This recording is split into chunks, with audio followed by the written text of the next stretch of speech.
J'espère que tout le monde va bien. Connectez-vous. On va quitter ici.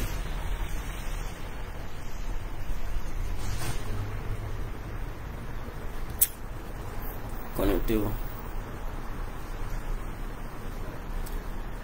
Abdou Karim Paré. Bonjour frère. J'espère que vous allez très bien.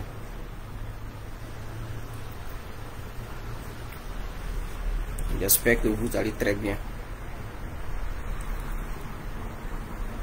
Connectez-vous, connectez-vous. Ça, c'est une autre page, donc abonnez-vous. C'est une autre page.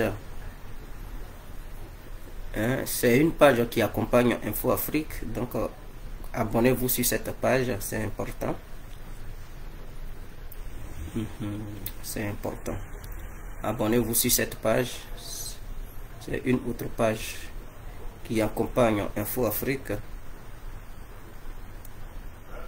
Donc abonnez-vous. J'espère que vous allez très bien. Partagez le direct. Abonnez-vous sur cette page. On va quitter ici. Abonnez-vous sur cette page. On va quitter ici. C'est une autre page. Donc abonnez-vous sur cette page. Nous allons quitter ici. On n'a pas le temps à perdre. Alors, bonjour à tous et à toutes. Pour tous ceux qui ne me connaissent pas, je suis l'incontournable guerre complet tout terrain. L'homme dont on parle, l'homme qui n'a pas frosé, l'homme qui ne marche pas ses mots. Vous pouvez aussi m'appeler devant la vie. L'homme n'est rien, gouverneur italien, docteur Modon, appelez-moi Boubou, laisse-moi mourir 5 plein de Royal Patrino, camarade des eaux, la Boudia. Alors nous voilà à nouveau devant cette caméra pour parler des dossiers politico-ivoiro-ivoiriens. C'est très important. Alors nous voyons des choses qui se passent en Côte d'Ivoire en ce moment. Supporter du RADP que je suis, je vois que mon parti politique a un petit souci. Mais le RADP est comme Didier Drogba. Au moment où l'équipe perd espoir, c'est là à la dernière minute on fait la différence pour essayer de ramener les adversaires sur pied, les ramener sur terre pour leur dire que la victoire qu'ils pensaient déjà tenir n'est pas le cas, et que c'est le RADP vers la fin qui va remporter la victoire. Donc nous sommes comme Didier Drogba, à la dernière minute on fait la différence. Ceci étant, nous ne pouvons pas ignorer les problèmes que le RADP subit en ce moment. On ne doit pas se voiler la face. Moi, je ne suis pas un cyberactiviste qui évolue dans les émotions. Je m'assois, j'analyse et je fais mes sorties. Voilà pourquoi dans ces temps-ci, vous ne me voyez pas assez connecté. D'autres me diront, oh non, tu as vendu ceci. Non, il faudrait qu'on se dise la vérité pour qu'on prenne les précautions immédiatement. Parce que si on est dans les émotions, on ne peut pas réfléchir. Le RADP est en train de commettre une erreur que Laurent Gbagbo avait commise dans son passé. Moi, j'ai toujours dit ici, quand les militants du RADP sont sortis tout récemment en Côte d'Ivoire pour faire des manifestations réclamant la candidature d'Alassane Ouattara, je leur ai dit, mais à quoi vous jouez? Vous êtes là faire une erreur politique. Vous êtes là montrer le chemin que les opposants vont suivre. Arrêtez ça. Ils n'ont pas écouté, ils ont fait des manifestations. Voilà aujourd'hui, les opposants aussi, ils sont dans les rues aujourd'hui.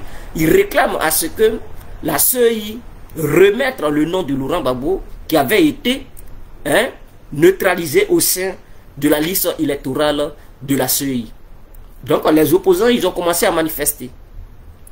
Parce que si les militants du RADP n'étaient pas sortis pour manifester, réclamer la candidature d'Alassane Ouattara, mais les opposants n'allaient pas sortir. On allait utiliser l'exemple des mesures barrières. On allait dire, ah, à cause du Covid-19, c'est interdit à toute personne en Côte d'Ivoire de manifester au nom de la sécurité sanitaire de tous et de toutes. Mais eux, étant des politiciens, je parle de leur truc, de leur leader, étant des politiciens conscients, ils savent qu'ils ne vont pas violer les règles sanitaires. Violer ça, non seulement ils sont là se mettre en difficulté parce que lors des élections, les gens peuvent utiliser ça contre eux pour dire c'est ceux-là qui ont fait que le corona s'est multiplié en Côte d'Ivoire parce qu'ils n'ont pas respecté les mesures barrières. Donc, ce n'est pas des gens qui peuvent venir au pouvoir et garantir la sécurité du peuple ivoirien. Donc, non seulement ils n'allaient pas sortir, ils allaient rester dans leur salon pour dire on n'est pas d'accord, pourquoi vous avez enlevé le nom de Gbagbo sur la liste électorale. Mais franchir le pas pour dire ils vont sortir pour manifester dans les rues, non, ils n'allaient pas le faire. Ils n'allaient pas le faire. Et personne ne pouvait dire non, pourquoi on ne les laisse pas manifester. Tout le monde allait être d'accord pour dire quoi? Que réellement le gouvernement a mis des mesures barrières sur pied. Interdit de marcher, interdit de se rassembler, interdit de se retrouver quelque part si on est plus de 50 personnes, ou bien si on est 50 personnes, c'est interdit. Donc du coup, ils n'allaient pas sortir. Tous ceux qui avaient des intentions de manifester et créer le chaos en Côte d'Ivoire, ils n'allaient pas franchir ce pas-là. Ils allaient toujours rester dans leur salon. Parler là-bas sur les réseaux sociaux, mais ils n'allaient pas traverser les limites. Mais malheureusement, les militants du RADP n'ont rien compris. Ils sont dans les émotions. Quand on leur parle, ils ne comprennent rien du tout. Ils mettent les bâtons ici, ils mettent les bâtons ici. Je ne sais pas, ça ne rentre pas du tout. Ils ne savent pas que chaque action qu'ils font, ils sont là montrer une piste aux opposants. Ils sont là montrer une piste à ceux qui veulent semer le chaos en Côte d'Ivoire de les suivre. Et c'est ce qui s'est passé. Maintenant que vous avez ouvert la voie des manifestations, de la manifestation en Côte d'Ivoire, mais les opposants, ils suivent. Maintenant, vous criez, oh, faites attention. Mais qui leur a montré ce chemin-là? Mais c'est vous qui leur avez dit que le corona n'existe plus en Côte d'Ivoire. C'est vous qui leur avez dit que non, les mesures barrières mises sur pied par le gouvernement ivoirien ne valent rien. Et que n'importe quel Ivoirien peut se lever pour manifester, descendre dans les rues et réclamer quelque chose s'il est mécontent. Voilà le message que les militants du RADP ont envoyé. Voilà le message que les sympathisants du RADP ont envoyé. Maintenant, aujourd'hui, si on leur a montré cette voie et qu'ils sont sur cette voie, mais enclamons-les. Faut pas, on va les dénigrer parce que c'est nous qui avons commencé. Donc voilà ce qu'on a commencé. Voici, c'est ce qui est en cours. Donc je ne suis pas étonné de voir les opposants dans les jours à venir se multiplier et commencer à semer le chaos. S'ils ont commencé à faire ça, s'ils commencent à faire cela, ce sont les militants du RADP et aussi les hauts cadres du RADP qui n'ont pas empêché les militants du RADP de descendre dans les rues de la Côte d'Ivoire et manifester dans le but de réclamer la 3e candidature d'Alassane Ouattara. Ils sont aussi coupables, ils sont aussi responsables. Il faudrait qu'on se dise la vérité. Parce que là, il n'est plus question de faire une erreur politique. Les esprits sont assez chauds en Côte d'Ivoire. Des gens attendent une petite erreur pour semer le chaos et créer le désordre au sein de notre pays. Donc le gouvernement et les militants du RADP, avant de mener une quelconque action, ils doivent réfléchir. Ils doivent réfléchir, peser le pour et le contre avant de faire un pas dans leurs objectifs ou dans leurs actions qu'ils veulent mener sur le terrain.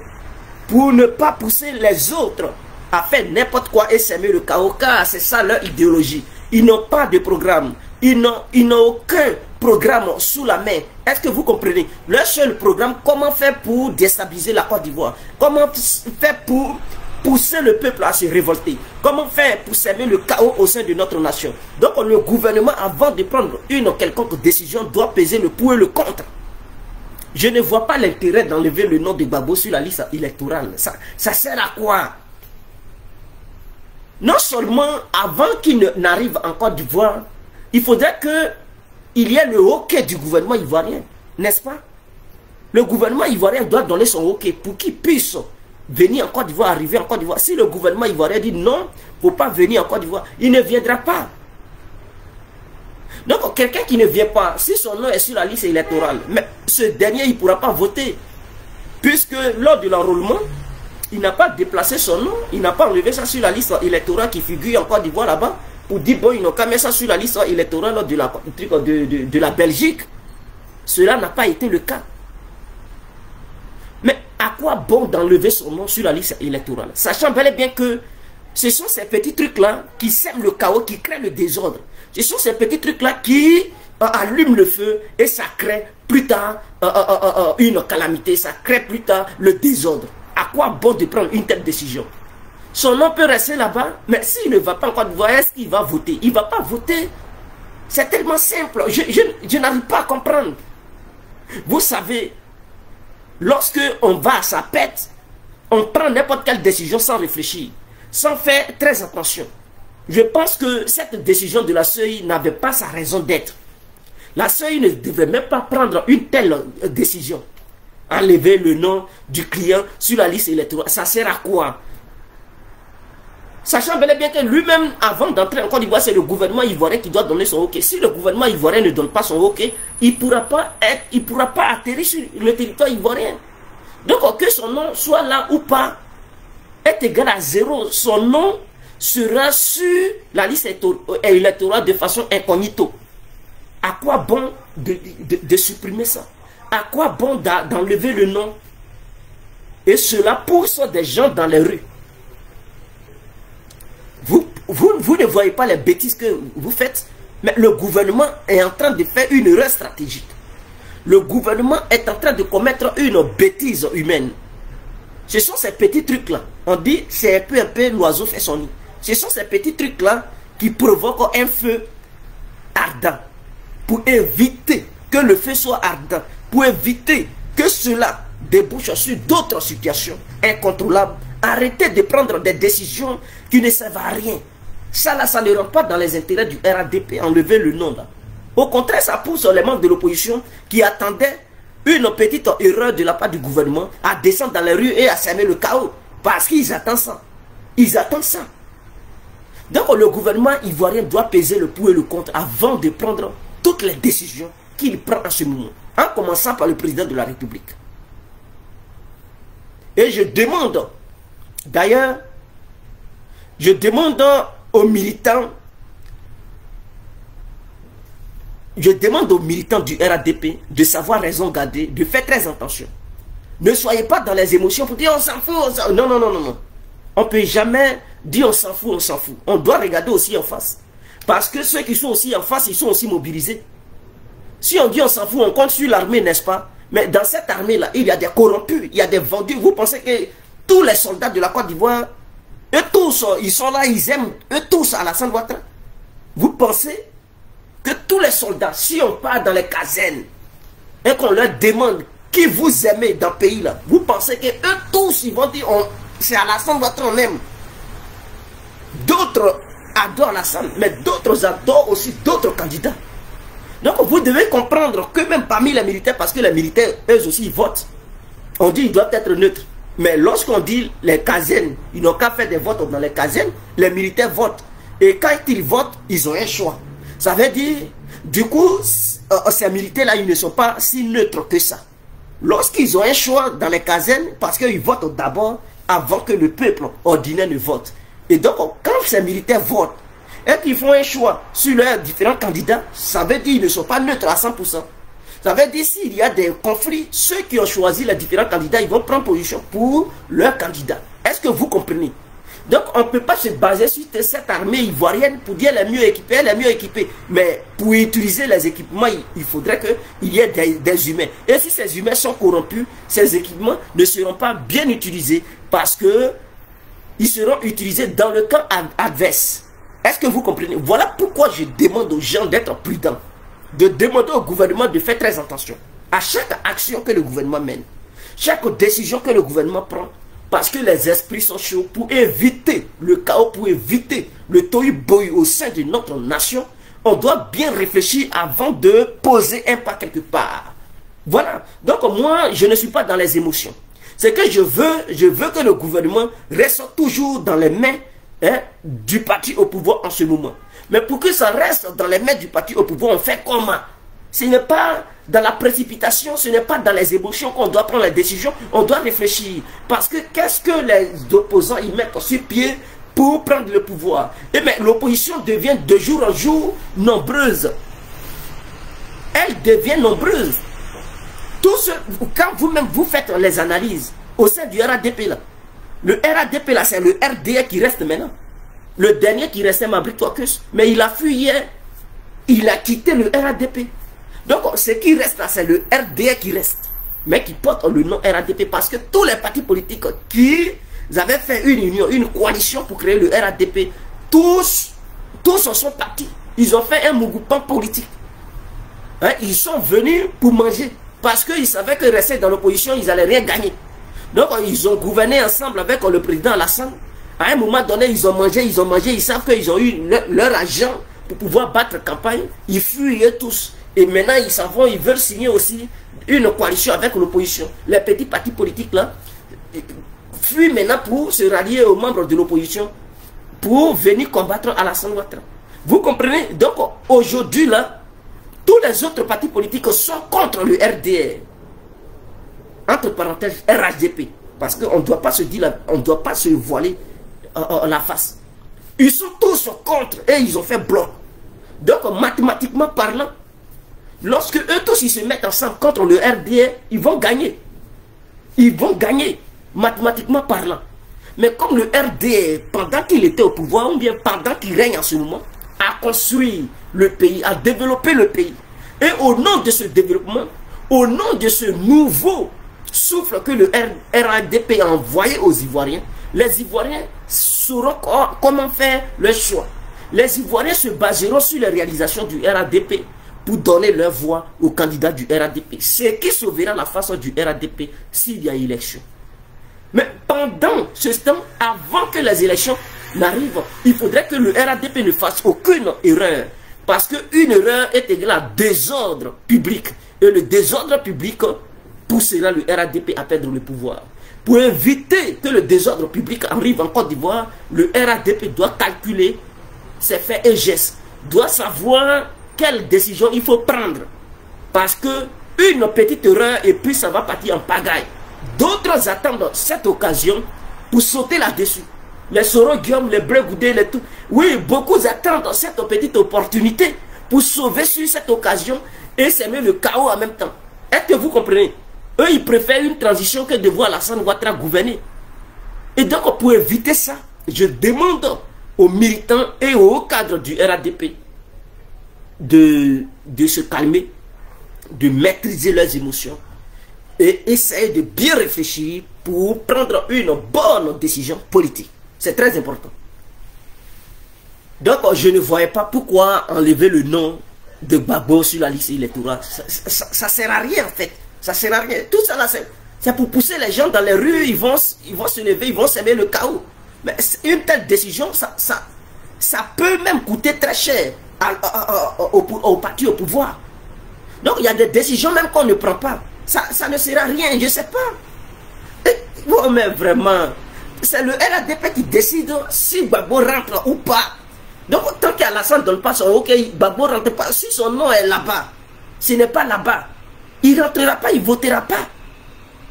Mais pourquoi enlever ce nom-là, sachant bien que ça va pousser les gens dans les rues? Je ne comprends pas. Alassane doit se calmer. Ceux qui le poussent à prendre de telles décisions, ils n'ont qu'à bien réfléchir. Ils n'ont qu'à bien réfléchir et ne poussez pas le monsieur dans une erreur. Il va être vraiment pris au piège et vous allez le fuir pour dire non. On lui avait donné des conseils, il n'a pas écouté. Non, non, non, non. Ne poussez pas le monsieur à prendre des mauvaises décisions. De la manière dont Laurent Gbagbo avait pris ces mauvaises décisions, ça lui a coûté très cher. Ne poussez pas Alassane à prendre une mauvaise décision. Voilà les petits trucs qui peuvent s'aimer le chaos en Côte d'Ivoire. Troisième mandat d'Alassane Ouattara, ça peut créer un chaos. Parce que eux tous, ils attendent cette histoire de troisième mandat, ils vont sortir dans les rues pour mélanger tout. Histoire d'enlever le nom de Gbagbo sur la liste électorale. Voilà, ils sont déjà dans les rues à Abidjan. Bon, voilà des trucs sur lesquels le président ne doit pas faire des erreurs. Le président doit bien réfléchir. Pour que le RADP gagne ces élections, il ne faudrait pas qu'un audition soit candidat en ce moment-là. Je sais de quoi je vous parle. Le RADP doit chercher un autre candidat qui n'est pas nordiste pour pousser les autres peuples qui ne sont pas des nordistes à faire confiance au RADP. C'est comme ça que le RADP gagnera les élections. Sinon, si vous prenez un nordiste pour dire il est candidat, eux tous, c'est-à-dire les autres ethnies de la Côte d'Ivoire, ne vont pas suivre le RADP. Les autres ethnies de la Côte d'Ivoire vont préférer, parce que vous savez qu'en Côte d'Ivoire, les gens, ils fonctionnent par rapport à l'ethnie. Les seules personnalités de la Côte d'Ivoire que toutes les ethnies de Côte d'Ivoire soutiennent, il y a Yaya Touré, il y a Drouba Didier, voilà, ces deux-là. Ces deux personnes-là sont aimées par tous les Ivoiriens, sans tri. Est-ce que vous comprenez? Ce sont les deux-là qui sont aimés par tous les Ivoiriens. En commençant par le nord, au sud, l'est, l'ouest, en passant par le centre, ces deux footballeurs-là, ils sont aimés. En dehors d'eux, là, les autres, on les dénigre souvent. Est-ce que vous comprenez? Donc, ce sont les deux grandes stars de la Côte d'Ivoire que tout le monde aime. En dehors d'eux, là, quand vous prenez les politiciens, vous savez que les politiciens ivoiriens, les gens les suivent par communauté ou par religion, ou bien par ethnie. Est-ce que vous comprenez? Donc, en sachant bel et bien que le RADP, là, c'est le RDA qui reste. Ce n'est plus le RADP. Quels sont les partis politiques qui formaient le RADP? Il y avait le PDCI, il y avait MFA, UDPCI, il y avait PIT, et tout ça. Mais, je sais pas, ce PIT, je sais pas, oui, il y avait tous ces partis politiques. Mais aujourd'hui, mais MFA a quitté le RADP, le PDCI a quitté le RADP, l'UDPCI a quitté le RADP, PIT, eux tous ils ont fui. Ils sont partis, ils ont fait un mouvement politique, ils ont mangé fatigué, ils ont fui, ils ont laissé Alassane Ouattara seul. Vous comprenez? Premier ministre, je dis, Premier ministre est mort. Père à son âme, Gonklibali, il est décédé. Que son âme se repose en paix. Vice-président Kablan Dekan, voilà, il démissionne. Alassane a fait une nouvelle nomination aujourd'hui, mais on connaît jusqu'à présent, on ne connaît pas le nouveau président, le nouveau président adjoint. On ne le connaît pas. Il n'a pas nommé un nouveau président adjoint. On dit que c'est le Sénat qui décide. Le Sénat n'a pas encore désigné un autre président adjoint. Vous comprenez? Donc, ce n'est pas facile pour Alassane en ce moment. Ce n'est pas facile, on ne doit pas se voiler le visage. Donc, quelle stratégie Alassane doit mettre sur pied pour empêcher l'opposition de prendre le pouvoir? Parce que si les opposants viennent au pouvoir, je vous garantis que le parti au pouvoir va souffrir. Ça, ce n'est pas un débat. Parce que eux, ils viennent là, ce n'est pas pour développer, hein. Ils viennent pour traquer. Pour chasser des gens. Les mandats d'arrêt internationaux vont pleuvoir. Ils vont geler les comptes des hommes politiques qui sont au pouvoir en ce moment. Ils vont geler leurs comptes. Ils vont, mais dis donc, ceux qui ont eu les pièces d'identité, ils vont les traiter de Burkinabés, de Maliens, de ceci, cela. Ils vont leur arracher ces documents. Et c'est Soro qui sera au devant de tout ça. Hein. Ils vont mettre Soro, Guillaume et Brégoudé comme des petits pions pour œuvrer dans ce sens. Est-ce que vous comprenez? Donc, faites très attention. Faites attention. Le nouveau candidat du RADP doit être quelqu'un qui ne vient pas du Nord. Pour pousser les autres ethnies de la Côte d'Ivoire à suivre le RADP. Pour casser l'électorat des membres de l'opposition. Voilà ce que le RADP doit faire. Si vous mettez quelqu'un qui vient du Nord, vous ne pouvez pas casser l'électorat des autres partis politiques ou bien de l'opposition. Il faudrait que ça soit clair. Donc là, il faut une très bonne stratégie pour leur mettre les bâtons dans les roues. Le RPI n'a pas de candidat. Donc vous comprenez les militants du RPI là. Le RPI d'Afrique, on sait que ça fait 9%. Les autres membres du RPI là, eux tous ils regardent Bédier. Ils veulent donner leur voix à Bédier. Donc vous comprenez, le PDCI plus le RPI qui n'a pas de candidat, qui veut coûte que coûte voter le candidat du PDCI RDA. Vous comprenez que le premier tour là, ça ne va pas être facile pour le RADP. Le RADP ne pourra pas gagner dès le premier tour. Si le RPI apporte sa voix au PDCI, vous comprenez qu'il aura deuxième tour. Mais deuxième tour, les AFI ou Guessant, tout cela, ils seront obligés. Et les autres petits partis politiques vont se rejoindre au candidat du PDCI, qui ira au deuxième tour face au candidat du RADP. Vous comprenez? Et là, il y a danger. Là, il aura danger. Donc, pour éviter qu'il y ait ce genre de choses, pour éviter qu'il y ait un deuxième tour, il faut prendre un candidat. Si c'est moi qui étais à Alassane Ouattara, je négociais Kablan Dekan pour le présenter. Par exemple, Kablan, il ne peut plus retourner au PDCI RDA. Lui et Bédier, là, ils ne s'attendent pas. Si vous prenez Kablan, là, vous cassez l'électorat du PDCI. Je tiens à vous le dire. Le centre même là, vous allez bousiller le centre. Le centre sur lequel Bédié compte. Et puis il pense qu'il va gagner l'élection. En commençant par Bassam, tout ça, Dabou, Jacquesville, Boaké, Yamoussoukro, ces petits coins là. Vous allez bouger ça parce qu'ils seront divisés.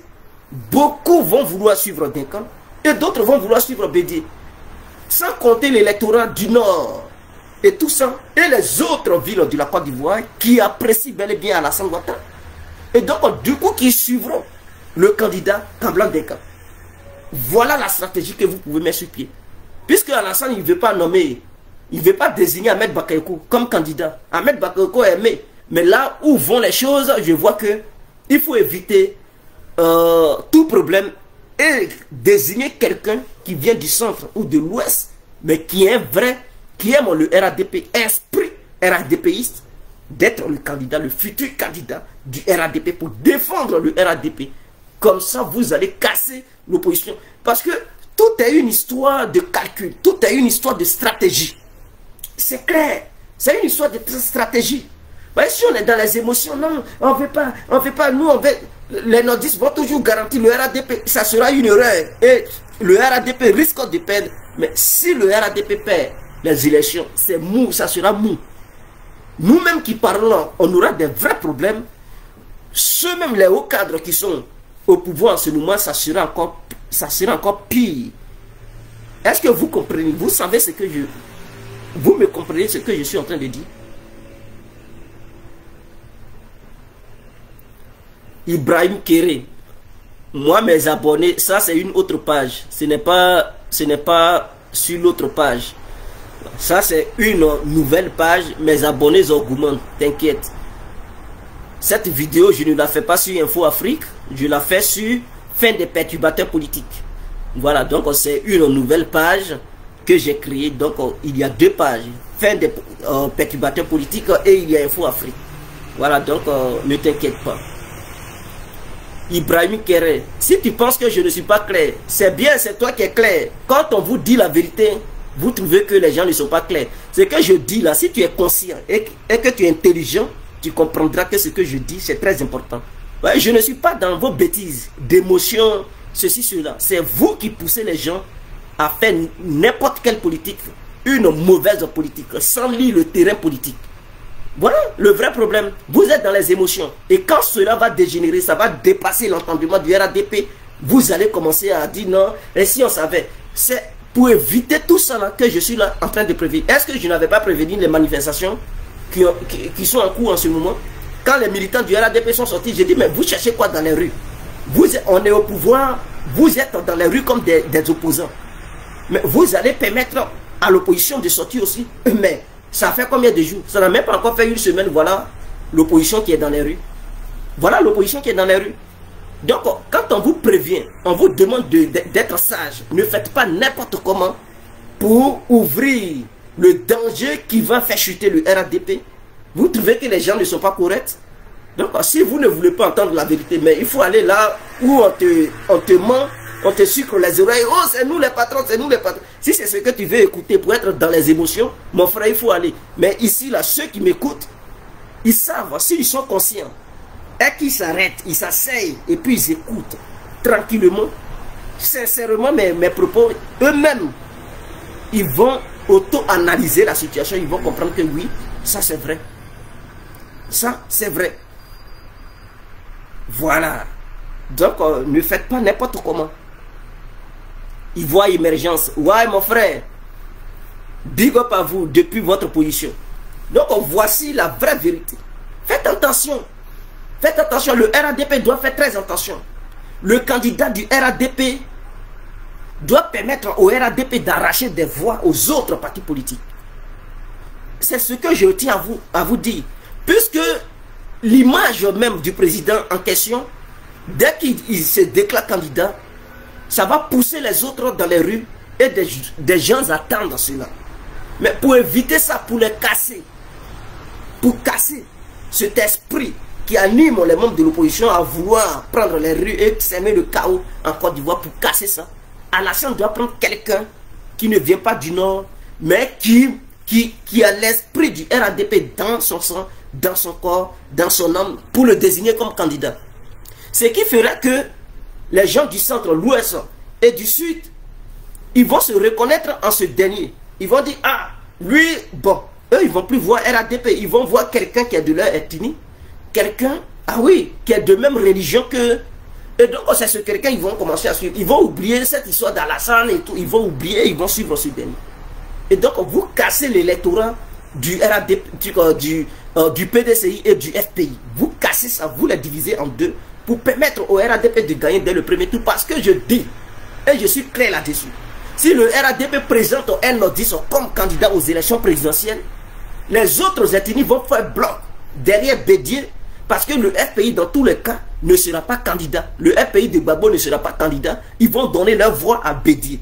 Et vous comprenez automatiquement que s'ils donnent leur voix à Bédier, Bédier ira au deuxième tour avec le candidat du RADP. Et s'il y a deuxième tour, mais les autres partis politiques qui ont fui le RADP, ils vont faire bloc derrière Bédier. Voilà le danger. Parce qu'eux, ils vont se dire, ils ont gouverné à Alassane Ouattara. Donc, ils ne veulent plus, je ne sais pas pourquoi ils ont fui le RADP. Ils vont dire, ils ont gouverné à Alassane Ouattara, il ne leur a pas donné des bons postes. Et donc, eux, ils veulent aller gouverner avec Bédier. Peut-être Bédier va leur donner des bons postes. Voilà leur raisonnement qui va les animer. Et donc, du coup, ils vont faire bloc derrière Bédier. Et donc, le deuxième tour, le PDCI risque de gagner. Donc, on peut éviter qu'il y ait deuxième tour. Parce qu'on veut un coup KO. C'est le premier tour, on peut gagner. Donc, pour gagner au premier tour, il faut une bonne stratégie politique bien élaborée. Une politique millimétrée. Une politique kilométrée. Une politique calculée minutieusement pour permettre au RADP de battre ses homologues ou ses concurrents dès le premier tour. C'est de ça qu'il s'agit.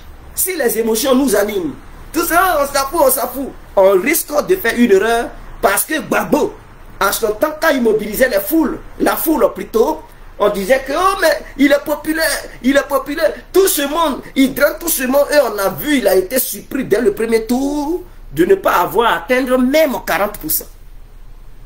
Ah oui, cela même l'avait poussé à aller aux élections. Parce qu'il était sûr de lui à 100% de gagner dès le premier tour. On a vu les résultats. Le premier tour, ça a été une déception totale dans son cas. Or, le deuxième tour ne l'arrangeait pas. Deuxième tour, le RADP a mis Gbagbo à terre.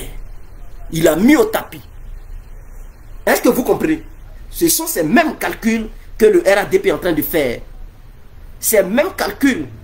Je tiens à vous dire, si le FPI, en 2010, avait mis un nordiste comme candidat, face aux autres candidats, je vous le dis, le FPI allait diviser l'électorat du RDR du Nord. Est-ce que vous comprenez? Imaginons qu'en 2010, le FPI négociait pour dire Soro soit candidat du FPI, dirige le FPI. Mais les militants du RADP, du RDS, allaient dire que Soro a fait appoyader Alassane Ouattara par le dos. Mais les nordistes, d'autres nordistes qui aimaient Soro, ils allaient suivre Soro. Donc, automatiquement, l'électorat d'Alassane Ouattara, c'est-à-dire l'électorat du RDR, diminuait.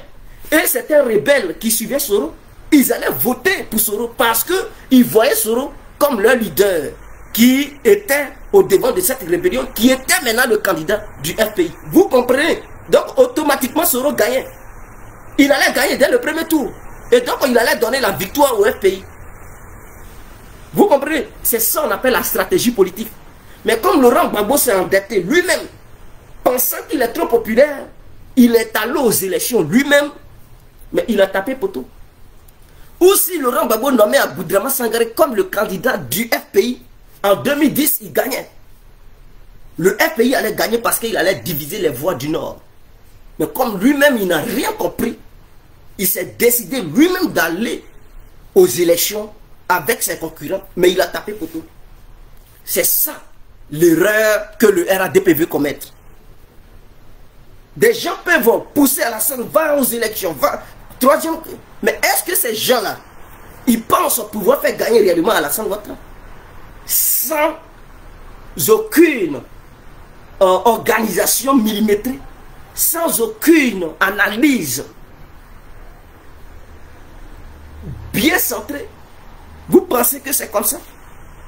Moi, ce que je tiens à vous dire, ceux qui pensent que oh, je dis la vérité, pour permettre au RADP de prendre ses dispositions et de faire très attention.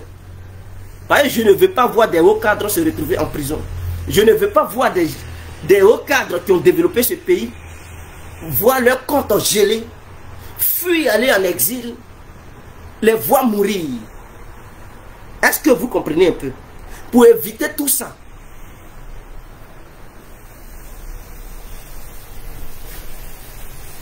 mais tout ce qui arrive, Alassane aussi est responsable. Tout ce qui arrive là, Alassane est responsable. Dans quel coup il décide de lever la limite d'âge des candidats? Il change condition et dit non, pour être candidat, on n'a plus besoin d'âge. Quel que soit l'âge que tu as, tu peux être candidat. Mais c'est quitté où? Si Alassane voulait que la jeunesse prenne les rênes du pouvoir en Côte d'Ivoire, il allait mettre une limite d'âge pour bloquer Bédié, bloquer Gbagbo. Mais il ne l'a pas fait. Il a levé ça pour satisfaire Bédié. Or, ce Bédié, Alassane, il savait bel et bien que Bédié avait cette idéologie de vouloir poser sa candidature en 2020. Alassane, il était au courant. Maintenant, comme il dit, donnons le pouvoir à la jeunesse, mais il faut limiter l'âge. En limitant l'âge, on écarte Bédié. Lui, Alassane, lui-même, il s'écarte. Et il écarte Gbagbo. Et donc, la limite d'âge, il pouvait dire, bon, lorsqu'on a 70 ans, ou bien 75 ans, on n'a plus droit à être candidat aux élections présidentielles de Côte d'Ivoire. Donc, 75 ans. Mais quand il prend Gbagbo, il prend Bédié lui-même, il sait que tous, ils ont déjà dépassé cet âge. Donc, du coup, ils sont déjà écartés.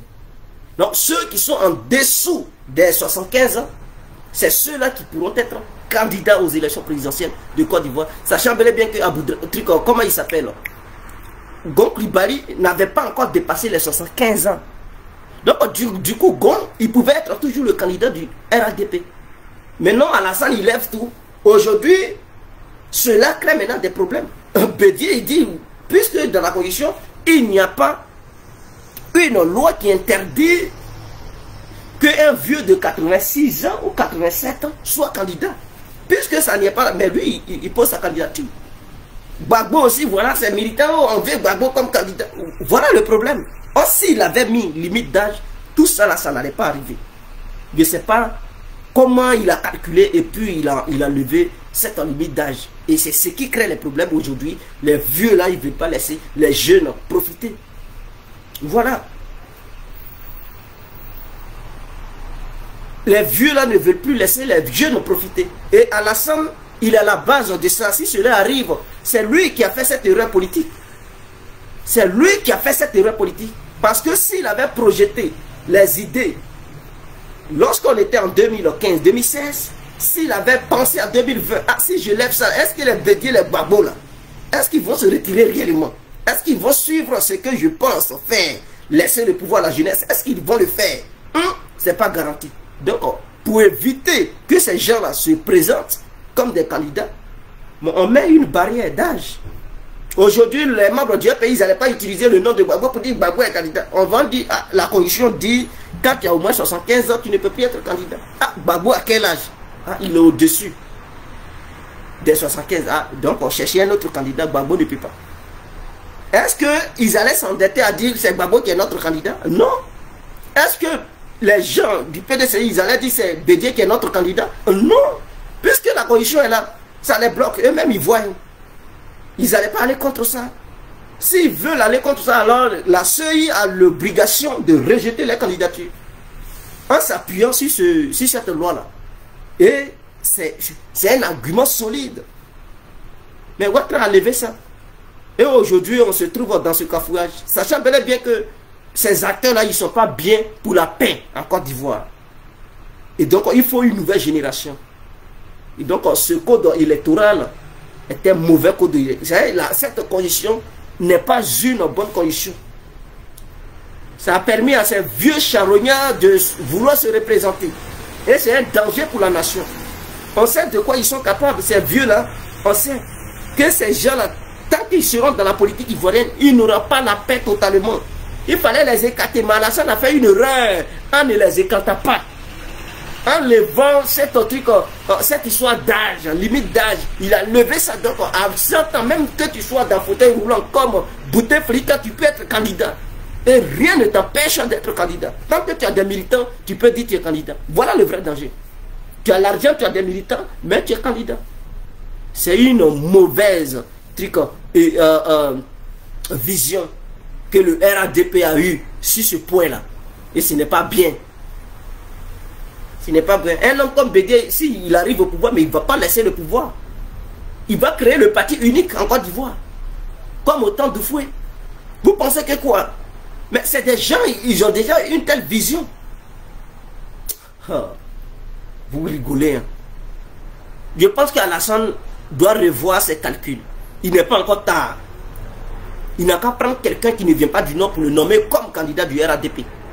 Pour gagner les élections. Sinon, si ce n'est pas un candidat venant du centre, de l'ouest, du sud ou de l'est, et qu'il prenne un disque pour dire soit candidat, le RADP sera battu le 31 octobre 2020.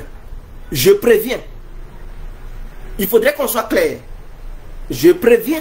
Parce que pour... Vous savez, pour aller convaincre des gens, tu peux avoir des militants qui vont aller sur le terrain pour convaincre le peuple. Mais pour bien convaincre le peuple, il faudrait que le peuple une partie, parce que tout le monde, nous formons le peuple. Nous tous. Le nom est déjà acquis à Ouattara. Donc, quel que soit le candidat du RADP, les nordistes vont le voter. Je dis bien, les nordistes, le peuple du Nord, du Côte d'Ivoire, aime déjà le RADP. Donc, quel que soit le candidat que le RADP va désigner, ce peuple du Nord-là va voter ce candidat. Mais en dehors des nordistes, là, il y a d'autres peuples. Or, les nordistes, eux seuls ne peuvent pas faire gagner le RADP à une élection présidentielle pour dire rester au pouvoir. Voilà. Donc, comme les nordistes sont déjà pour le RADP, c'est la base même du RADP. Mais les autres, là, il faut les séduire. Les autres peuples, là, les autres ethnies, là, il faut les séduire. Pour les séduire, il ne faut pas encore mettre un nordiste pour dire soit candidat. Mais quand tu vas, ils vont dire, oh, toujours les nordistes, les Yodé ont encore engravé l'affaire. Ah, les Bakayoko, non, non, non, nous on ne veut plus. Et puis, ils vont essayer de se détacher, hein, de la vision du RADP. Ceux qui étaient amoureux du RADP, quand les élections vont arriver, ils vont commencer à fuir. Ils vont dire, ah, c'est encore un nordiste, nous on ne veut plus. On va suivre notre frère sudiste, ou bien notre frère du centre, ou bien notre frère de l'ouest, ou bien notre frère de l'est. Et ils vont fuir, ils vont aller de l'autre côté. Pour éviter ça, pour les séduire là. Parce que le RADP doit chercher maintenant les voix des autres régions de la Côte d'Ivoire et non les régions du Nord. Parce que la région du Nord, ça c'est à 100% garanti au RADP. Ça, il n'y a pas de souci. Mais pour convaincre les autres là, il faut prendre quelqu'un parmi eux. Il faut prendre quelqu'un parmi eux pour les séduire. Et pour les séduire, mais il faut mettre un candidat dont ils vont reconnaître. Ils vont se reconnaître en lui. Ils vont dire, ah, lui là, il vient de notre bord. Il vient de notre ethnie. Il vient de notre région. Et donc, du coup, ils seront séduits. Ils seront séduits et ils vont aller donner leur voix à ces candidats. Pendant ce temps, les nordistes, une fois qu'Alassane leur demandera, venez soutenir le. Eux tous, ils vont venir le soutenir. C'est clair. C'est comme le PDCI. Imaginons que Bédié désigne un nordiste comme candidat du PDCI.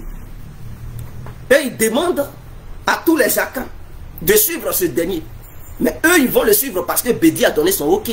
Maintenant, les nordistes, là, quand ils vont voir un petit nordiste qui est le candidat, ils vont, ah oui, beaucoup vont aller donner leur voix aussi. Ils ne vont plus voir le parti politique. Eux, ils vont voir leur frère nordiste qui est le candidat. Il va aller les convaincre, il va aller parler les timides pour aller battre campagne là-bas. Donc, il va avoir quelques voix au nord. Et si c'est comme ça, tu casses l'électorat de celui qui pensait que son fief, c'est de l'autre côté. Quand il sélectionne quelqu'un de là-bas pour dire il faut être candidat de mon parti politique, mais il casse les voix de l'autre. Voilà la stratégie, la vraie stratégie et la vraie vision politique. Moi, nous, on fait des vidéos, mais c'est pas parce que on n'est pas intelligent.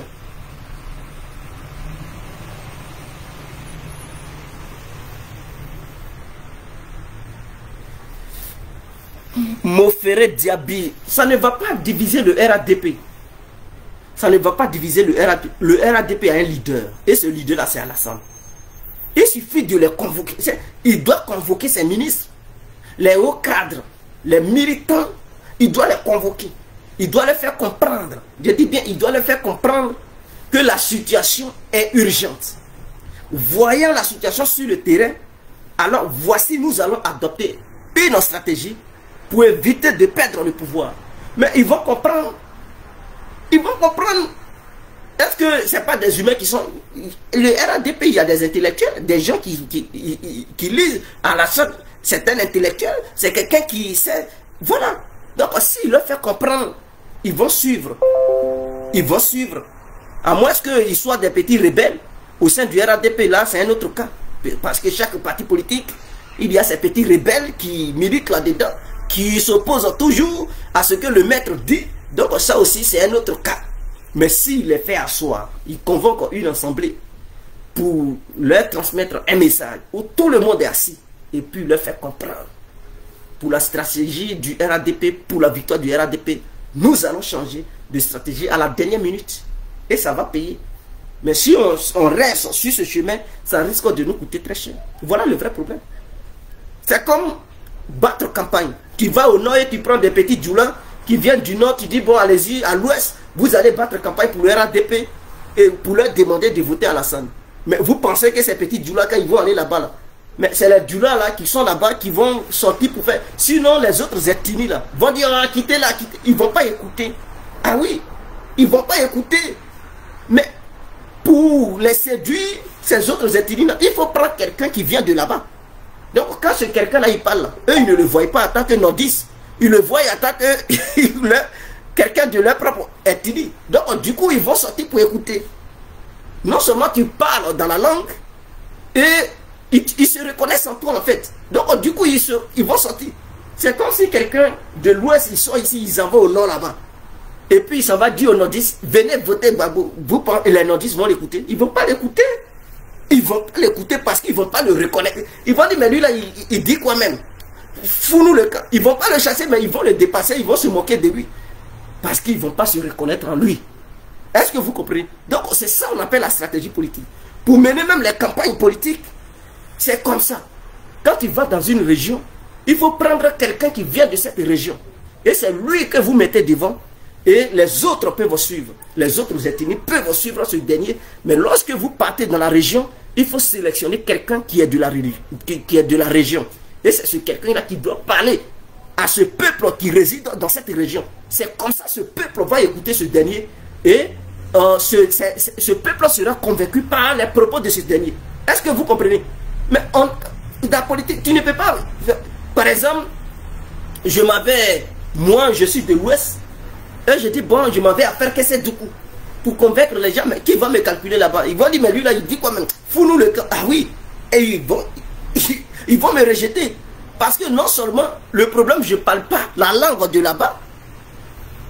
Oui, les habitants de Tricofrec, je ne parle pas leur langue. Ce n'est pas tout le monde qui comprend français là-bas.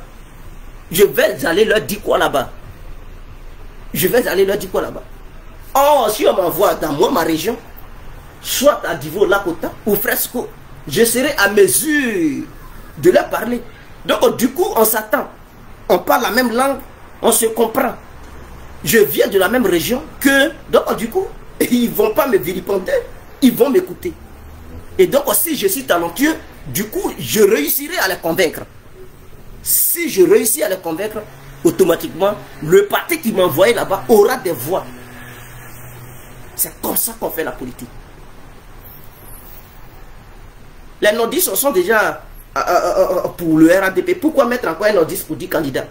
C'est que le RADP ne cherche pas de voix. Avant, le RADP pouvait mettre un nordiste comme candidat parce que tous les autres partis politiques étaient au sein du RADP. Maintenant, là, ce n'est plus le cas. Ils ont fui le RADP. Ils s'opposent maintenant au RADP. Et le RADP ne va pas continuer à mettre encore un nordiste comme candidat. En ce moment-là, c'est que le RADP refuse de gagner les élections en Côte d'Ivoire. Il faut prendre quelqu'un qui n'est pas nordiste, mais qui est membre du RADP, qui va être candidat pour représenter le RADP, en fait de pousser les autres ethnies à envoyer, à apporter leur soutien au RADP. Voici la vision que j'ai. Voici pourquoi je dis au RADP de faire très attention. Alassane doit calculer bien avant de prendre une décision et de désigner le futur candidat du RADP. Parce que s'ils font l'erreur de désigner le mauvais candidat, même lui-même Alassane Ouattara, s'il est candidat, ça risque de dépasser l'entendement du RADP. Ça risque de faire perdre le RADP. Pour éviter tout ça, je demande au président de la République, je demande aux militants et aux cadres du RADP de bien réfléchir. Mettez vos égos de côté. Mettez, non, je ne peux pas, je suis l'ancien du parti. Laissez tout ça là, ancien ou nouveau, laissez tout ça. Désignez quelqu'un qui va faire gagner le RADP, qui vient d'une autre région en dehors des régions du Nord. Sur ce, on se laisse. C'était l'incontournable, bien compris. Vive la Côte d'Ivoire, vive le RADP, vive la paix en Côte d'Ivoire. Ciao.